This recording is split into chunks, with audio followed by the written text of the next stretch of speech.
Funding for this program is provided by... Additional funding provided by...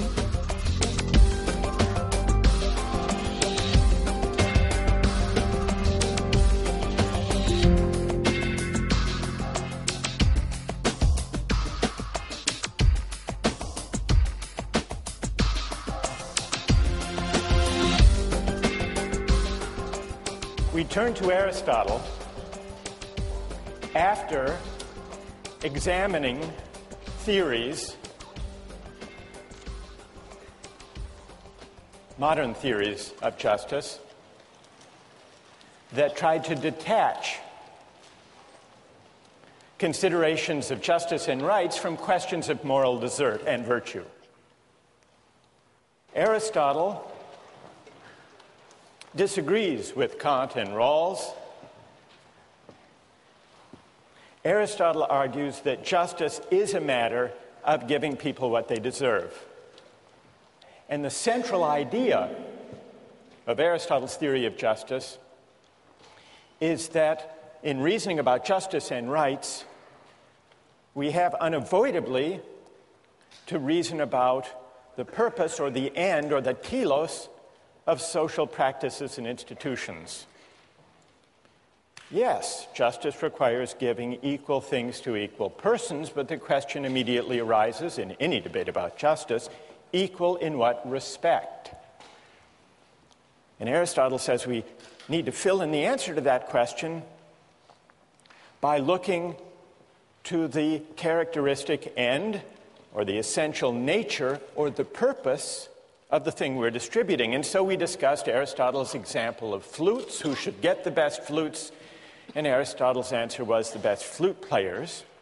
The best flute player should get the best flute because that's a way of honoring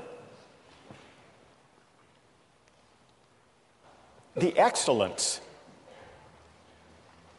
of flute playing. It's a way of rewarding the virtue of the great flute player. What's interesting, though, and this is what we're going to explore today,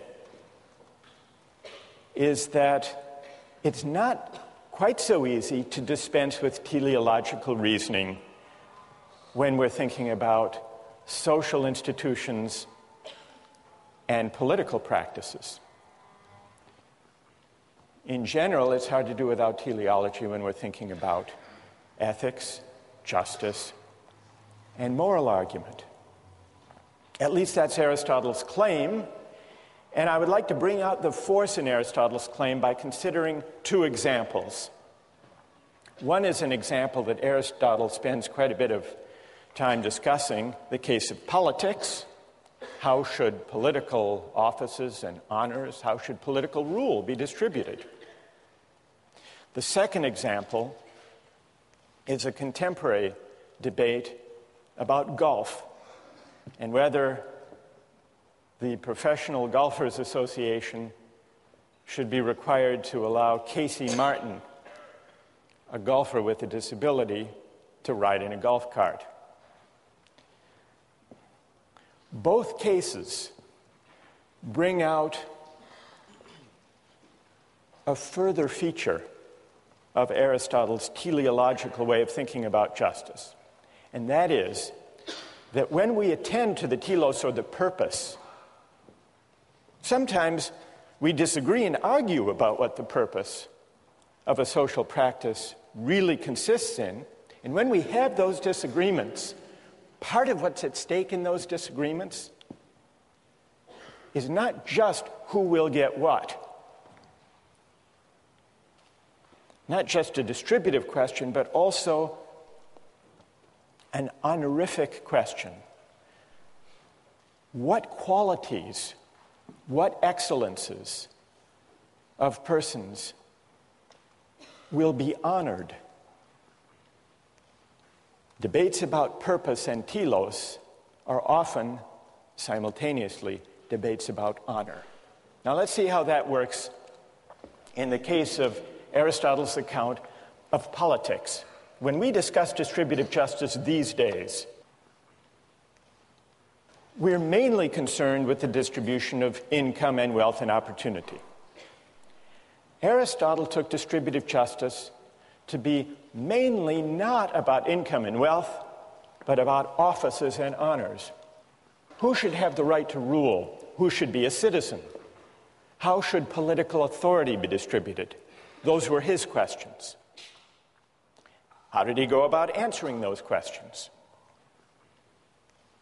Well, in line with his teleological account of justice, Aristotle argues that to know how political authority should be distributed, we have first to inquire into the purpose, the point, the telos, of politics. So what is politics about? And how does this help us decide who should rule? Well, for Aristotle, the answer to that question is, politics is about forming character, forming good character. It's about cultivating the virtue of citizens. It's about the good life. The end of the state, the end of the political community, he tells us in Book 3 of the Politics, is not mere life. It's not economic exchange only. It's not security only. It's realizing the good life. That's what politics is for, according to Aristotle.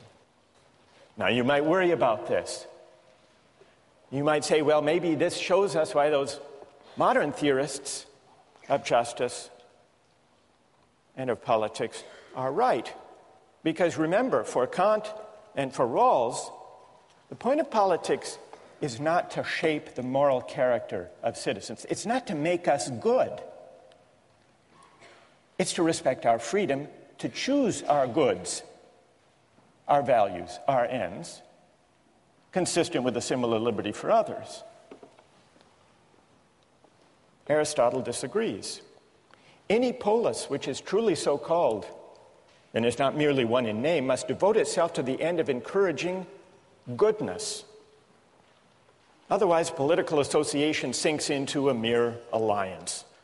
Law becomes a mere covenant, a guarantor of men's rights against one another, instead of being, as it should be, a way of life such as will make the members of a polis good and just. That's Aristotle's view.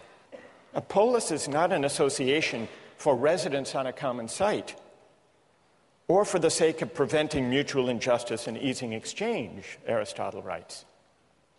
The end and purpose of a polis is the good life, and the institutions of social life are means to that end. Now, if that's the purpose of politics, of the polis, then Aristotle says we can derive from that the principles of distributive justice, the principles that tell us who should have the greatest say, who should have the greatest measure of political authority. And what's his answer to that question? Well, those who contribute the most to an association of this character, namely an association that aims at the good, should have a greater share in political rule and in the honors of the polis. And the reason is they are in a position to contribute most to what political community is essentially about.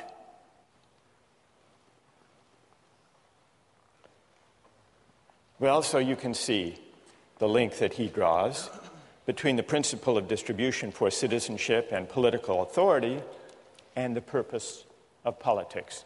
But why, you'll quickly ask, why does he claim that political life, participation in politics, is somehow essential to living a good life? Why isn't it possible for people to live perfectly good lives, decent lives, moral lives, without participating in politics? Well, he gives two answers to that question. He gives a partial answer, a preliminary answer, in Book 1 of the Politics, where he tells us that only by living in a polis and participating in politics do we fully realize our nature as human beings. Human beings are by nature meant to live in a polis. Why? It's only in political life that we can actually exercise our distinctly human capacity for language, which Aristotle understands as this capacity to deliberate about right and wrong, the just and the unjust. And so Aristotle writes in Book 1 of the Politics that the polis, the political community, exists by nature and is prior to the individual. Not prior in time, but prior in its purpose. Human beings are not self-sufficient, living by themselves outside a political community. A man who is isolated, who's unable to share in the benefits of political association, or who has no need to share because he's already self-sufficient, such a person must be either a beast or a god. So we only fully realize our nature, we only fully unfold our human capacities when we exercise our faculty of language, which means when we deliberate with our fellow citizens about good and evil, right and wrong, just and the unjust. But why can we only exercise our capacity for language in political community, you might ask?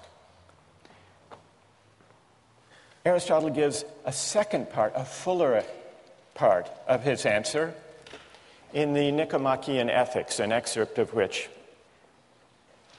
we have among the readings. And there he explains that political deliberation, living the life of a citizen, ruling and being ruled in turn, sharing in rule, all of this is necessary to virtue. Aristotle defines happiness not as maximizing the balance of pleasure over pain, but as an activity of the soul in accordance with virtue. And he says that every student of politics must study the soul because shaping the soul is one of the objects of legislation in a good city. But why is it necessary to live in a good city in order to live a virtuous life? Why can't we just learn good moral principles at home or in a philosophy class or from a book? Live according to those principles, those rules, those precepts, and leave it at that. Aristotle says virtue isn't acquired that way. Virtue is only something we can acquire by practicing, by exercising the virtues. It's the kind of thing we can only learn by doing. It doesn't come from book learning. In this respect, it's like flute playing. You couldn't learn how to play a musical instrument well just by reading a book about it. You have to practice, and you have to listen to other accomplished flute players. There are other practices and skills of this type. Cooking. There are cookbooks, but no great chef ever learns how to cook by reading a cookbook only. It's the kind of thing you only learn by doing. Joke telling is probably another example of this kind. No great comedian learns to be a comedian just by reading a book on the principles of comedy. It wouldn't work. Now, why not? What do joke telling and cooking and playing a musical instrument have in common, such that we can't learn them just by grasping a precept or a rule that we might learn from a book or a lecture? What they have in common is that they are all concerned with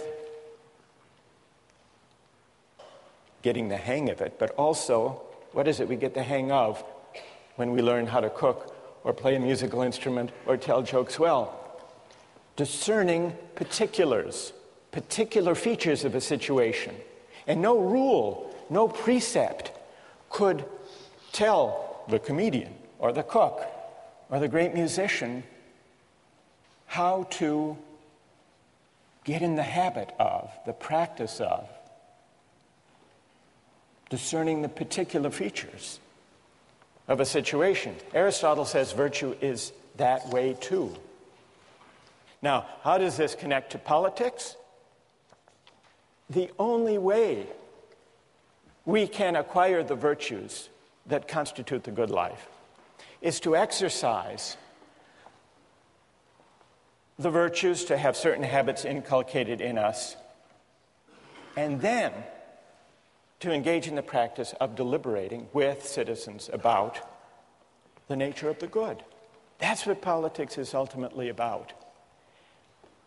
The acquisition of civic virtue, of this capacity to deliberate among equals, that's something we couldn't get living a life alone outside of politics. And so that's why, in order to realize our nature, we have to engage in politics. And that's why those who are greatest in civic virtue, like Pericles, are the ones who properly have the greatest measure of offices and honors. So, the argument about the distribution of offices and honors has this teleological character, but also an honorific dimension. Because part of the point of politics is to honor people like Pericles. It isn't just that Pericles should have the dominant say because he has the best judgment and that will lead to the best outcomes, to the best consequences for the citizens. That's true, and that's important. But a further reason people like Pericles should have the greatest measure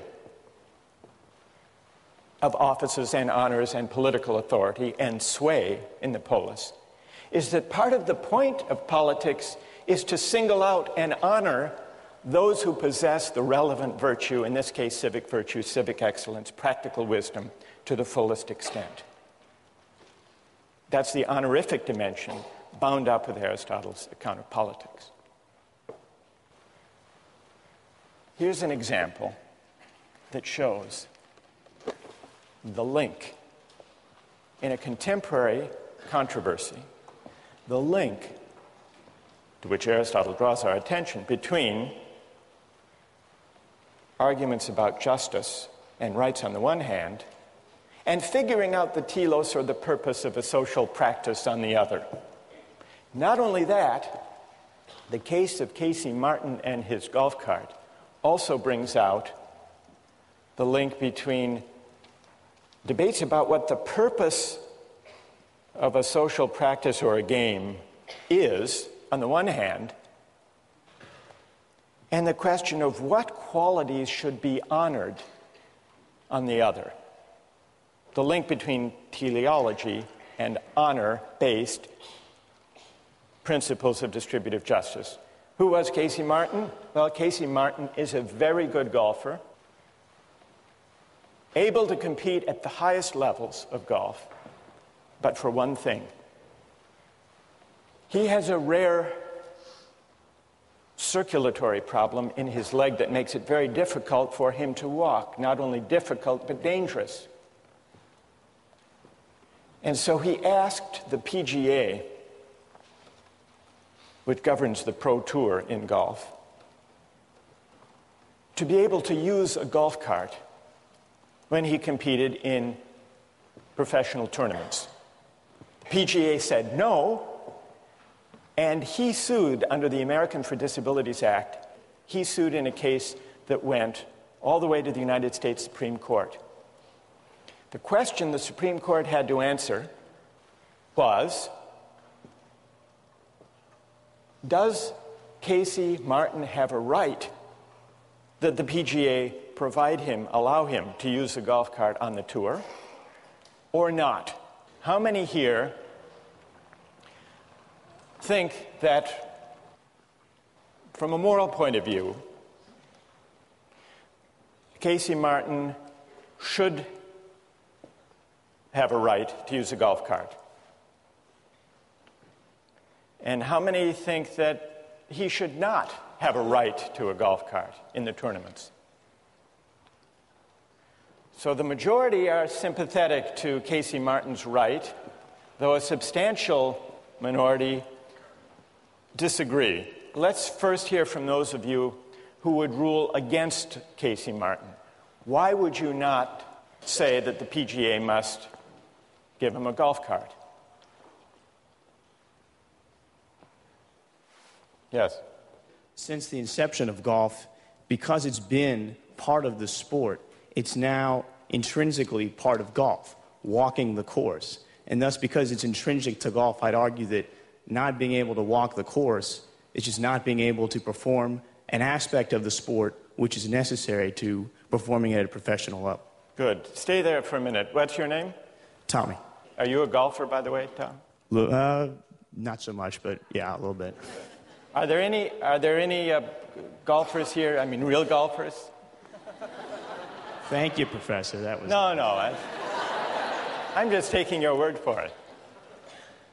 Who are there? Is there someone here on the golf team? Yes? Tell us your name and tell us what you think. My name is Michael, and I usually take a cart, so probably the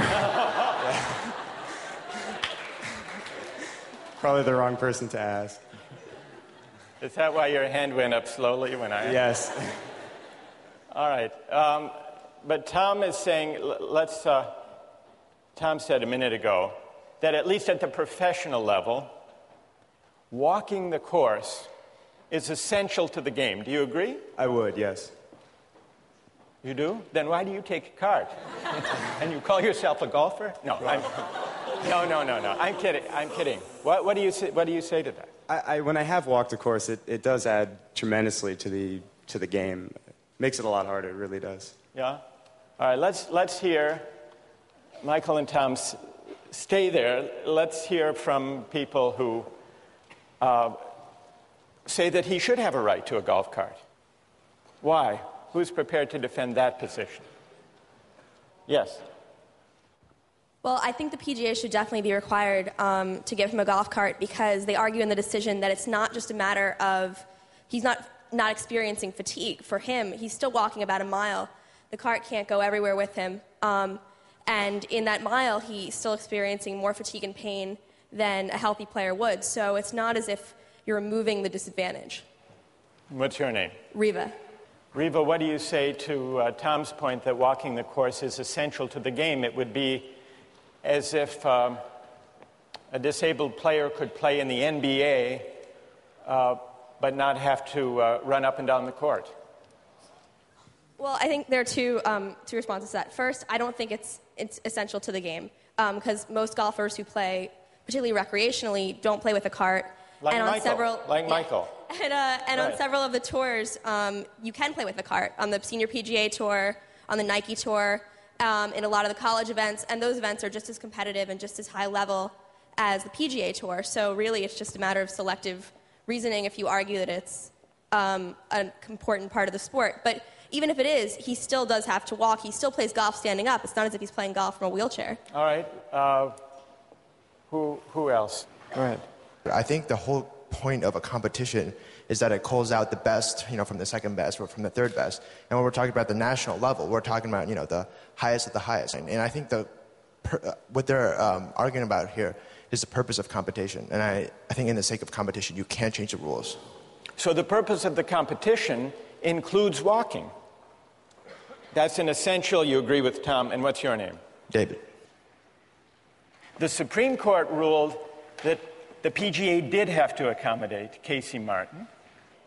And they did it on grounds that Riva mentioned, that walking isn't really an essential part of the game. They cited testimony saying that walking the court consumes no more calories than you get eating a Big Mac. That's what walking is in golf, according to the majority. Scalia was in dissent. Justice Scalia agreed with David. He said,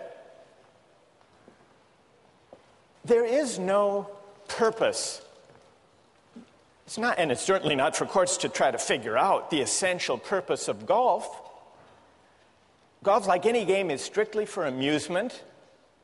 And if there's a group that wants to have one version of the game, they can have that version of the game.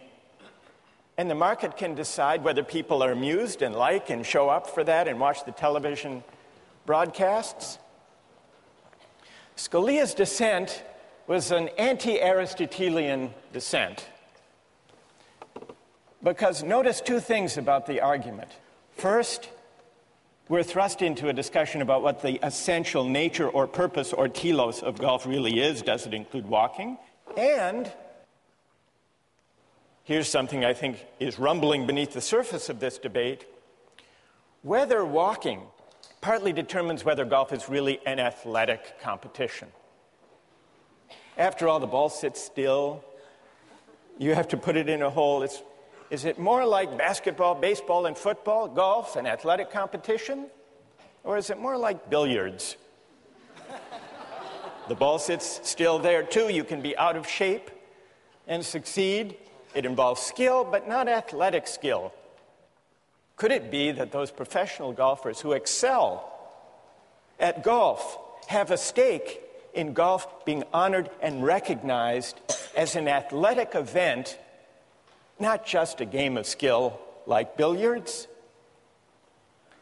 And if that's what's at stake, then we have a debate about the purpose, the teleological dimension, and also a debate about honor. What virtues, really, does the game of golf honor and recognize? Two questions to which Aristotle directs our attention. We'll continue on this case next time.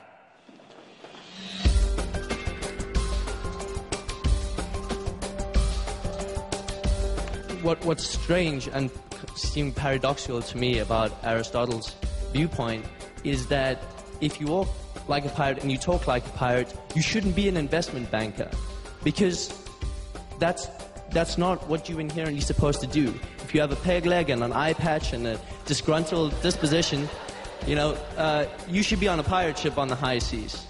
So he doesn't. Some would say the distinction between the two vocations is not as clear as you suggest.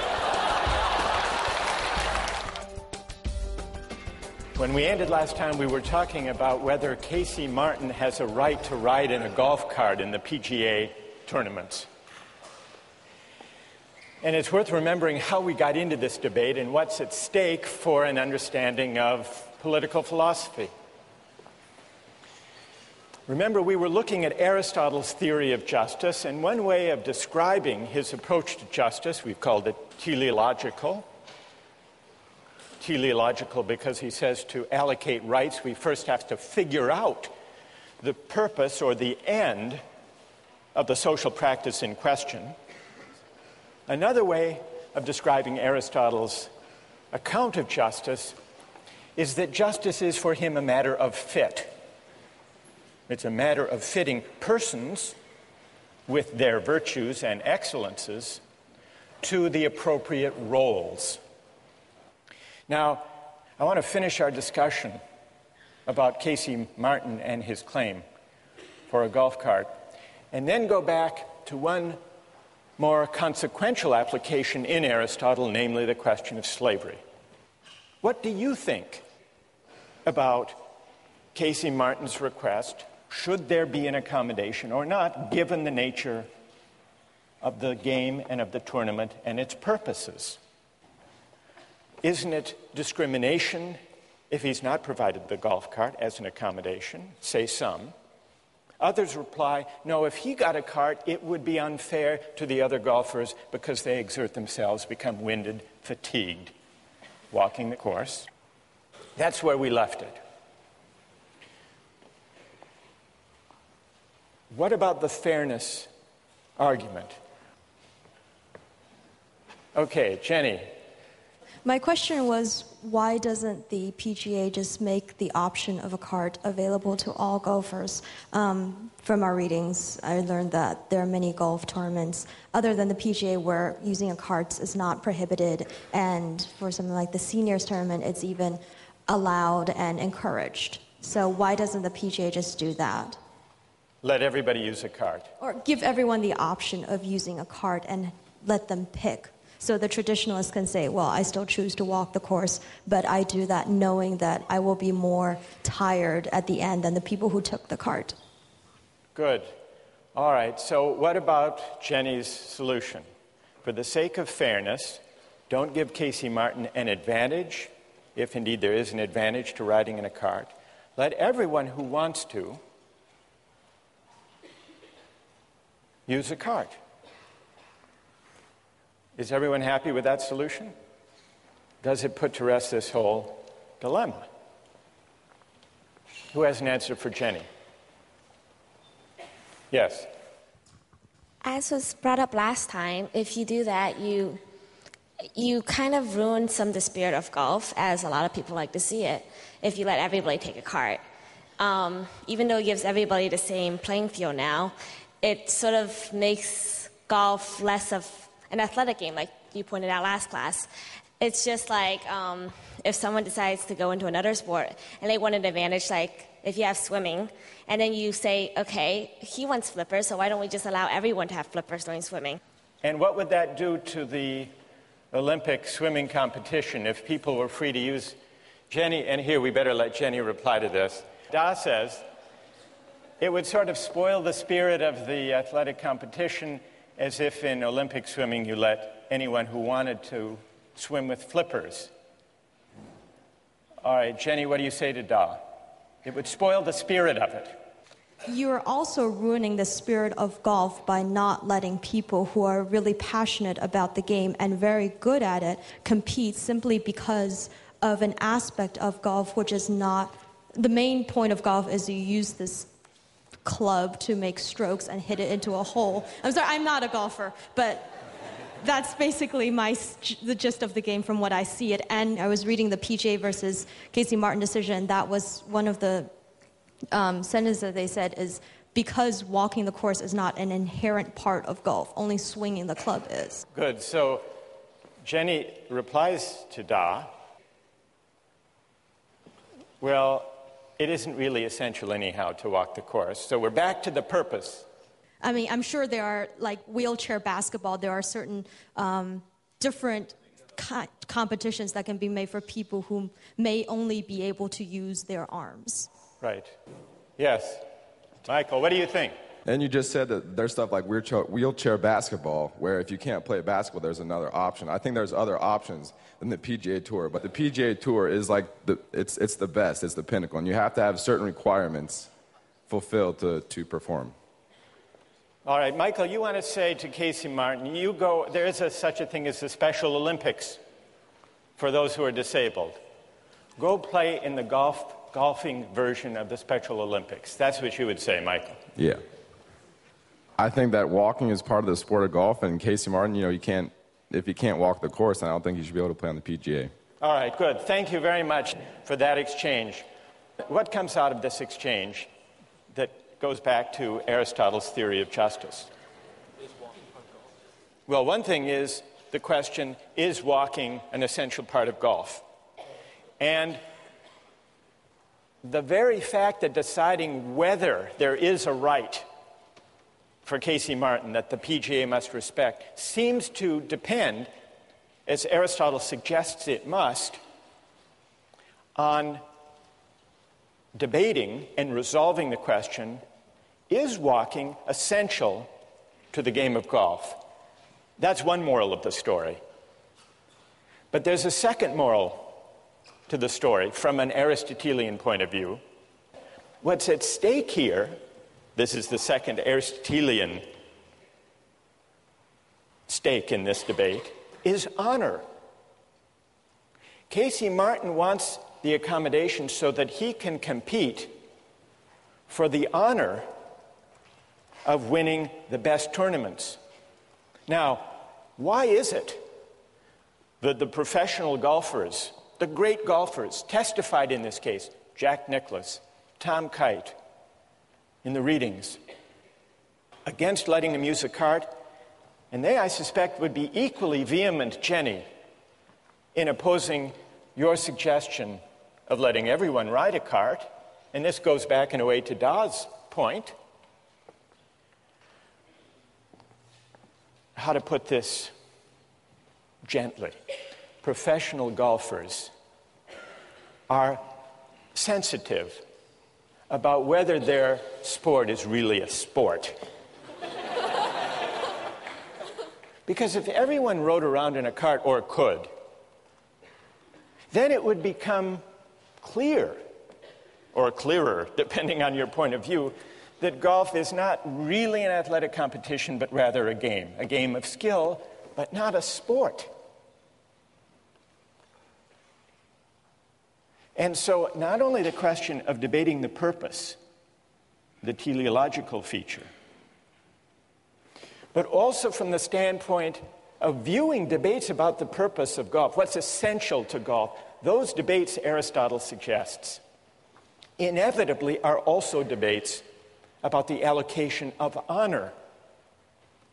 Because part of the purpose of golf is not just to amuse spectators. Scalia is wrong about that. From Aristotle's point of view, it's not just to provide entertainment. It's not just to make people happy. It's not a mere amusement. It's honoring, it's rewarding, it's recognizing a certain kind of athletic excellence. At least those who have achieved the highest honors have a powerful stake in maintaining that view. Now, some of you took the position, the Scalia position. This is an incredibly difficult and silly question, Scalia said. What is the essential nature of golf? It's not the kind of thing that the United States Supreme Court is equipped to decide or should decide. That's Scalia. But he only says that because he takes a very strong, and as it happens, anti-Aristotelian position on what a game is. It is the very nature of a game to have no object, no point, except amusement, says Scalia. That is what distinguishes games, he says, from productive activity. You can just imagine what kind of sports fan Scalia must be. And so he says it's impossible to say that any of a game's arbitrary rules is essential. And then he quotes Mark Twain's disparaging remark about golf. He says, many consider walking to be the central feature of golf. Hence, Mark Twain's classic criticism of the sport, a good walk spoiled.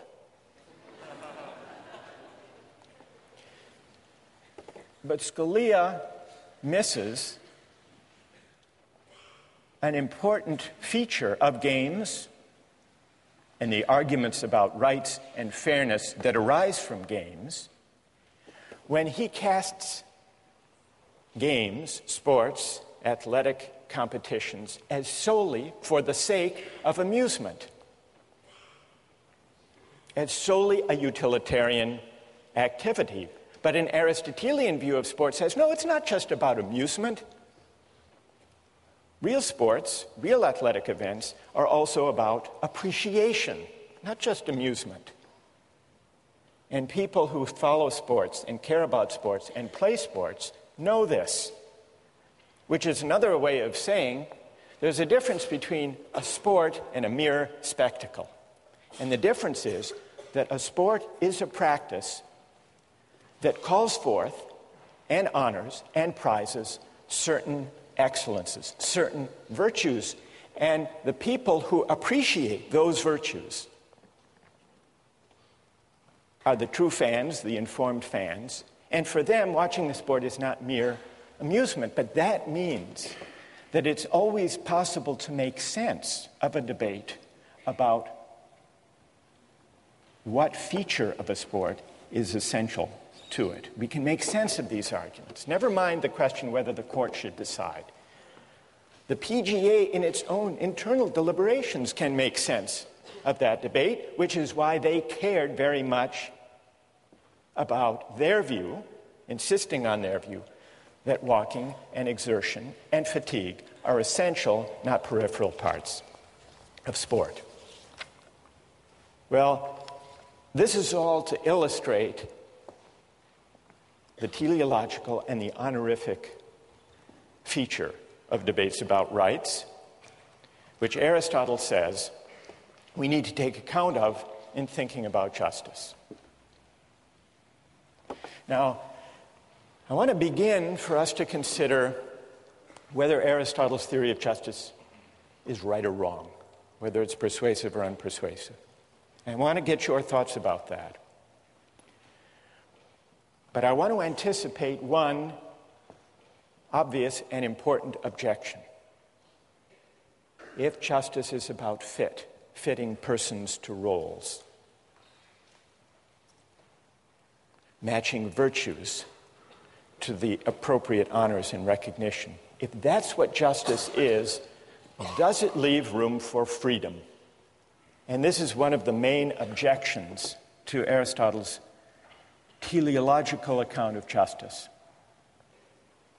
If certain roles, social roles, are fitting or appropriate to me, where does that leave my right to choose my social roles, my life purposes for myself? What room does teleology leave for freedom? And in fact, you may remember, Rawls rejects teleological accounts of justice because he says that teleological theories of justice threaten the equal basic rights of citizens. So let's begin to examine whether Aristotle is right, and in particular, whether his teleological way of thinking about justice is at odds with freedom. Now, one obvious reason to worry is Aristotle's defense of slavery. He defends slavery, which existed as an institution in the Athens of his day. Well, what is his defense of slavery?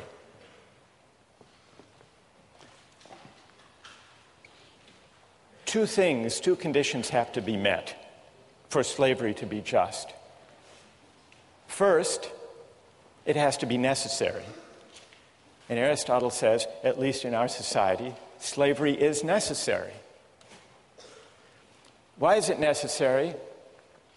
If there are to be citizens who are freed from manual and menial and household chores, to go to the assembly, to deliberate about politics, there have to be some who look after those menial tasks, the mere necessities of life. He says, unless you could invent in some science fiction a technological fix, then there are going to be those who have to do the hard and difficult and menial labor if there are to be citizens deliberating about the good and realizing their nature. So slavery is necessary for the life of the polis, for there to be open to citizens. The life of deliberation, of argument, of practical wisdom. But there's a further condition that has to be met. Slavery has not only to be necessary for the community as a whole to function, but it also has to be the case, remember the criterion of fit, it also has to be the case that there are some people for whom being a slave is the just or the fitting or the appropriate condition. Now, Aristotle agrees that by his own standards, both of those conditions must be met, must be true, if slavery is to be just. And then, in a deplorable passage, he says, well, it is true that there are some people who are fit by nature, who are cut out to be slaves. These are people who differ from ordinary people in the same way that the body differs from the soul. These are people who are meant to be ruled. And for them, their nature is best realized if they're slaves. They can recognize reason in others, but they can't partake of it, they can't exercise it. And somehow we can know this. Now, Aristotle must have known that there was something dodgy, something strained about this claim, because he quickly acknowledges that those who disagree may have a point. And what those who disagree point out is that there are a lot of people in Athens who are slaves, not because they were born to be slaves or fit to be slaves, but because they were captured, they were losers in a war. And so Aristotle admits that as practiced in ancient Athens, slavery didn't necessarily line up with who actually is fit or born to be a slave, because some actual slaves just were slaves by bad luck, by being captured in a war. And on Aristotle's own account, even if it's necessary to have slavery for the sake of citizenship, it's unjust if people who aren't properly slaves are cast in that role. There is a misfit. Aristotle recognizes that slavery for those who aren't fit for the task is a kind of coercion. The reason slavery is wrong is not because it's coerced. Coercion is an indicator that it's wrong because it's not natural. If you have to coerce someone into a role, that's a pretty good indication that they don't belong there, that that role isn't fitting for them. And Aristotle recognized this. So all of this is to say, the example of slavery, Aristotle's defense of it, doesn't show that there's anything wrong in principle with teleological argument or with the idea of justice as fit between persons and roles, because it's perfectly possible within Aristotle's own terms to explain what's wrong with this application, this practical application that he made of his theory. I want to turn to the larger challenge to Aristotle in the name of freedom, but before I do that, I want to see what people think of Aristotle's account of justice as fit, his teleological way of reasoning about justice, and the honorific dimension of rights and of distributive justice that emerged in our discussion of flutes and politics and golf. Questions of clarification about Aristotle or objections to his overall account? Yes? My objection to Aristotle is that he wants to match a person to a role. And, you know, if you walk like a pirate and you talk like a pirate, you know, you should be a pirate. And that is what is right. And so what's strange and seemed paradoxical to me about Aristotle's viewpoint is that if you walk like a pirate and you talk like a pirate, you shouldn't be an investment banker, because that's not what you're inherently supposed to do. If you have a peg leg and an eye patch and a disgruntled disposition, you know, you should be on a pirate ship on the high seas. So he doesn't. Some would say the distinction between the two vocations is not as clear as you suggest. All right, but that's good. I take the point. Yes. Go ahead. It just seems to ignore individual rights. So I might be the perfect janitor in the whole world, and I can do that job the most efficiently out of anybody that exists right now, but I might not want to do that. I might want to do any other number of pursuits, and it seems to say that that isn't really a good option for me. All right, and what's your name? Mary Kate. Good. All right, let's take a couple more. Yes? I think that the golf cart exchange sort of brought up what I see as my main objection to this theological mode of reasoning. I mean, Michael, I think that was your name, right? Believes that walking is an inherent part of golf. Myself, I believe that walking is not an inherent part of golf. And I feel that no matter how long we debate this particular point of contention, we're never going to reach an accord. The theological framework of reasoning, I believe, doesn't really allow us to come to any sort of agreement. All right, and what's your name? Patrick. Patrick. All right, let me try to address this set of objections to Aristotle. Let me start with Patrick's. It's an important objection. We had a debate about whether walking is essential to golf, and even in so seemingly trivial, or at least contained a case as that, we couldn't agree. How can we possibly hope to agree when the stakes are higher and when we're debating the fundamental purposes or ends of political community? And so if we can't agree on what the ends or the goods of our shared public life consist in, how can we base justice and rights on some notion of what the end or the purpose or the good consists in? That's an important objection, so much so that much modern political theory takes that worry about disagreement over the good as its starting point and concludes that justice and rights and constitutions should not be based on any particular conception of the good or the purposes of political life, but should instead provide a framework of rights that leaves people free to choose their conceptions of the good, their own conceptions of the purposes of life. Now, Mary Kate said, what if a person is very well suited to having a certain role, like the role of being a janitor, but wants something else, wants to reach higher, wants to choose another way of life? So that goes back to this question about freedom. If we take our bearing as persons from roles that are said to fit our nature, shouldn't it at least be up to us to decide what those roles are? In fact, shouldn't it be up to us to define what roles are suitable to us? And that's going to take us back to the confrontation between Aristotle on the one hand and Kant and Rawls on the other. Kant and Rawls think Patrick has a point. They say precisely because people disagree in pluralist societies about the nature of the good life, we shouldn't try to base justice on any particular answer to that question. So they reject teleology. They reject the idea of tying justice to some conception of the good. What's at stake in the debate about teleology, say Rawlsian and Kantian liberals, is this.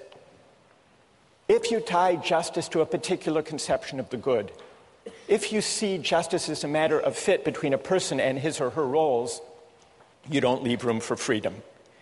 And to be free is to be independent of any particular roles or traditions or conventions that may be handed down by my parents or my society.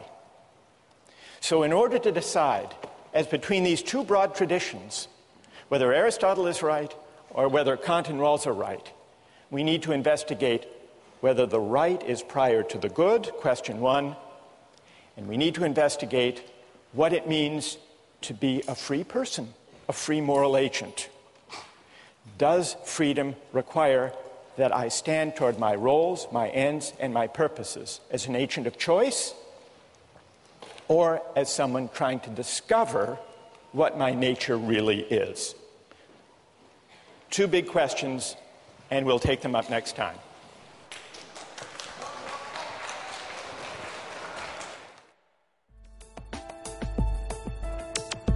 Don't miss the chance to interact online with other viewers of Justice. Join the conversation, take a pop quiz, watch lectures you've missed, and learn a lot more. Visit justiceharvard.org. It's the right thing to do.